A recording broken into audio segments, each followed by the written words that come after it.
You will hear part of a radio programme in which a woman called Sylvia Short is interviewed about her job.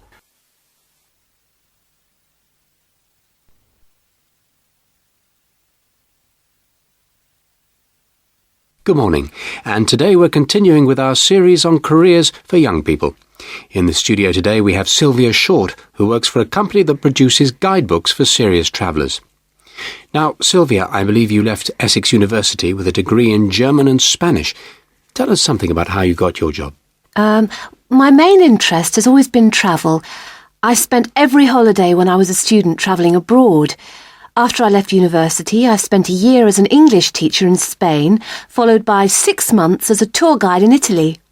When I returned to England, I applied for loads of jobs advertised in the newspaper, but didn't have any success.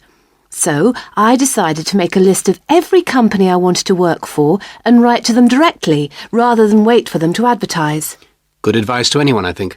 Yes, and I was very lucky as the company World Travel needed an assistant in their office in London. I dealt mainly with the post at first, just to get used to their way of doing things. Obviously, I was qualified to do more, but I wasn't in a hurry.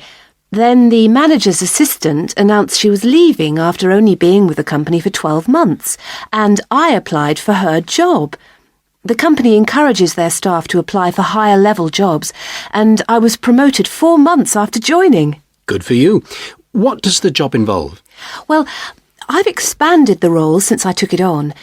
I'm in charge of all the advertising in the press whenever we publish a new guidebook, and I sometimes give talks to people in the travel industry. Do you find the work interesting? Oh yes, it's never boring. We often get odd requests from journalists. They assume we know everything there is to know about travel, so they often ring us to see if we can help them. One rang to say he was writing an article and wanted to know whether there were any female football teams in China.